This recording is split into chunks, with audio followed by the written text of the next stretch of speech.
आपने अपना आशीर्वचन प्रदान करने के लिए जो ये हमें समय दिया है, उसके लिए बहुत-बहुत धन्यवाद। मैं आपको आमंत्रित करती हूँ सर कि आप अपने कुछ शब्द हमारे स्टूडेंट्स के बीच में ज़रूर से आशीर्वचन के रूप में प्रदान करें। सभी को नमस्कार। सबसे पहले तो मैं आप सभी का क्षमा प्रार्थी हूँ कि आज हमारे यहाँ पे म्यूजिक का एग्जाम था, तो 12 बजे पेपर ओपन होना था, इसलिए मैं देरी से जुड़ पाया।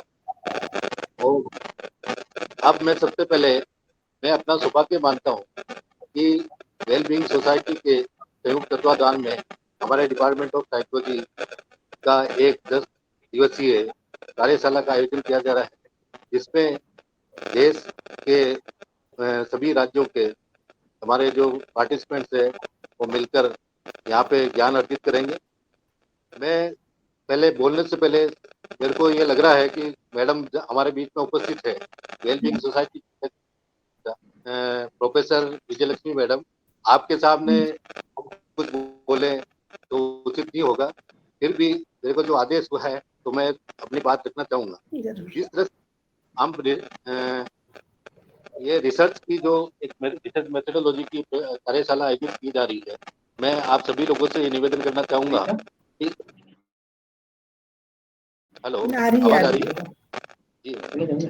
निवेदन करना चाहूंगा कि रिसर्च की जो इम्पोर्टेंस है वो हम लोग देख रहे हैं कि सब जगह एकेडमिक में हो, चाहे इंडस्ट्री में हो, या फिर हेल्थ प्रोफेशनल्स है, दूसरे जो भी है, या फैमिली इश्यूज है, इनमें सब में रिसर्च के बहुत सारे ऐसे इश्यू हैं जो रिसर्च को प्राथमिकता से लिया जाना चाहिए। जबकि अभी हम देख रहे हैं खाली रिसर्च को वहीं तक लिया जाता है कि खाली रिसर्च किया है, पीएचडी स्कॉलर्स है या एमए के जो स्कॉलर्स है या जिनको इंटरेस्ट है रिसर्च में, कोई लोग हैं। मेरी ये मान्यता है कि रिसर्च को हम प्राथमिकता से लें और एक फर्स्ट सब्जेक्ट के रूप में अपन इसको चुनें, क्योंकि रिसर्च का जो इम्पोर्टेंस है वो खाली एकेडमिक्स में भी है, इंडस्ट्रीज में भी है, फैमिली रिलेशंस में भी है। और जैसे मैडम ने बताया मनोविज्ञान का जहाँ अपन बात करते हैं, मनोविज्ञान हमारे शारीरिक स्वास्थ्य है उससे भी जुड़ा हुआ है, और शारीरिक स्वास्थ्य और मानसिक स्वास्थ्य आपस में एक दूसरे के समन्वय संबंध है दोनों के।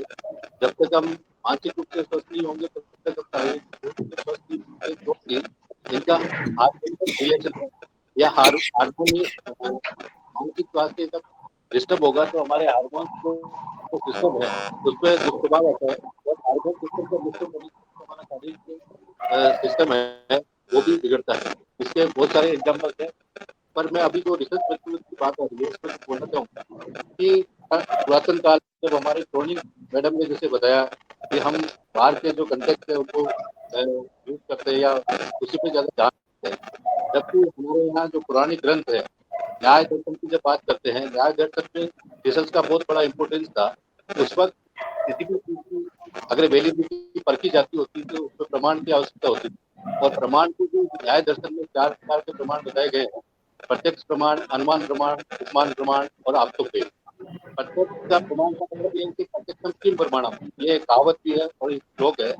प्रत्यक्ष का मतलब आपने जो सामने देखा या एक्सपीरियंस किया है तो हम प्रत्यक्ष प्रमाण कहते हैं। तो जब आप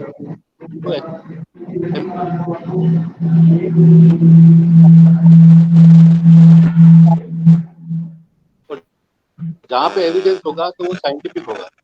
किसी भी अपन बात करते हैं, किसी भी विचारधारा की बात करते हैं, जब कहावतें कही जाती है तो वो आजकल हर व्यक्ति का एविडेंस मांगता है, तो इसलिए रिसर्च की इम्पोर्टेंस है। तो इस तरह से प्रत्यक्ष प्रमाण, जैसे अनुमान प्रमाण है, अनुमतिक्रम अनुमानम, ऐसी उक्ति कही गई है। अनुमतिक्रम अनुमानम का एक एग्जाम्पल मैं बताना चाहूँगा। जैसे कहीं धुआं उठता हुआ दिखाई देता है, धुआं उठता हुआ दिखाई देता है, इससे अनुमान लगता है कि इससे पहले आग लगी होगी, है ना? तो जहाँ धुआं होगा वहाँ आग जरूर होगी उससे पहले। तो इस तरह से ये अपन जब न्याय दर्शन की जब बात करते हैं तो न्याय दर्शन में भी कहा गया है, एक उपमान प्रमाण बताया गया है। जो प्रमाण होता है उसमें एक रिलेशनशिप होती है, दो चीजों का कंपेरिजन किया जाता है। तो और उसके बाद जो चौथा प्रमाण था वो ये था आप्तोपदेश।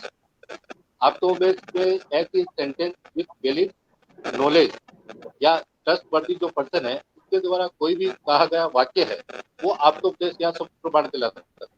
उसके बेस पे व्यक्ति क्या करते थे, अपनी रिसर्च करते थे, अपनी शोध करते थे। इसलिए मैं मैं ये कहना चाहूँगा कि जो हमारे साथ जुड़े हुए हैं उनको सबको ये 10 दिन की जो कार्यशाला है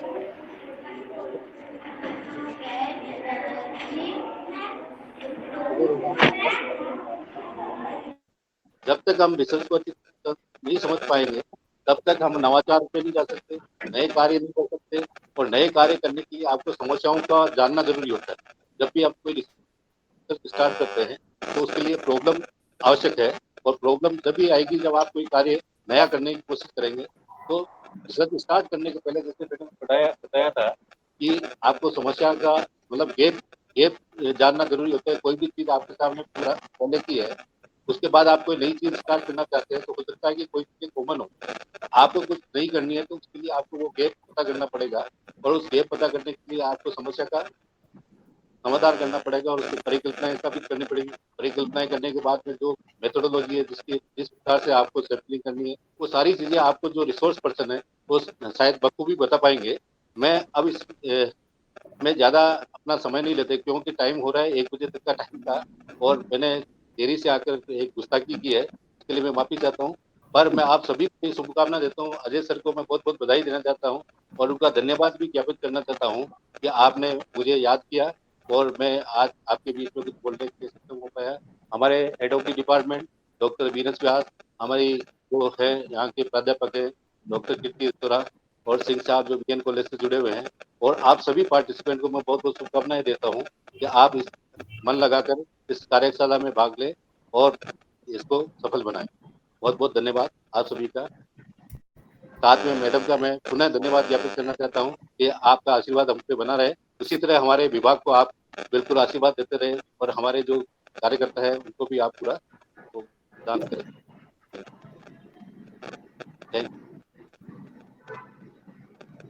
thank you so much sir, आपने व्यस्ततम समय में मनोविज्ञान विभाग के लिए और आप ही का विभाग है उसके लिए इतना समय निकाला और हमेशा आप हमें आगे बढ़ाने के लिए बहुत सहयोग प्रदान करते हैं। आपका कोटि कोटि धन्यवाद। हमें इस बात का खेद है कि आपके बहुत व्यस्ततम समय में कि पेपर अभी नए ऑनलाइन हुए हैं और आपको कोर्ट के बीच में आपको हमारे साथ जुड़ने में थोड़ी सी समस्या आई, उसके लिए हमें थोड़ी सी क्षमा है। और आगे मैं पुनः अजय सर से निवेदन करूंगी कि सर नेक्स्ट जो है कड़ी आप उसको जोड़ें।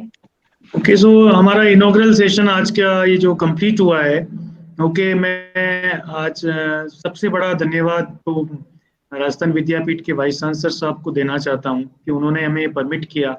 और बड़ा धन्यवाद मेरी गुरु प्रोफेसर विजय लक्ष्मी चौहान मैम को देना चाहता हूँ, क्योंकि आपके आशीर्वचन हमारे लिए बहुत आवश्यक थे। साथ में मैं नागर सर को, स्पेशली जो डीन है MLB राजस्थान विद्यापीठ श्रमजीवी कॉलेज के, उनको बहुत बहुत धन्यवाद देना चाहता हूँ। उन्होंने मुझे बता दिया था कि मेरे पेपर्स खोलना है और मुझे मेरे कोर्ट से खोलना होता है, lot of things were there, printouts लेने होते हैं और वो सारा प्रोसेस इतनी बजे स्टार्ट होता है जब हमारी ये जो इनॉग्रल का जो हमारा टाइमिंग स्टार्ट था।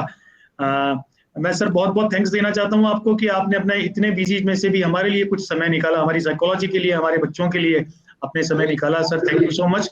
और आज का सेशन हम यही खत्म करेंगे। मैं हमारे महोदय को धन्यवाद करना चाहूंगा, आप सभी का धन्यवाद, क्योंकि आप भी हम भी आपके साथ के लोग हैं, परिवार के लोग, एक दूसरे का धन्यवाद औपचारिकता हो गया। So a big thanks to all of you, all the participants. कल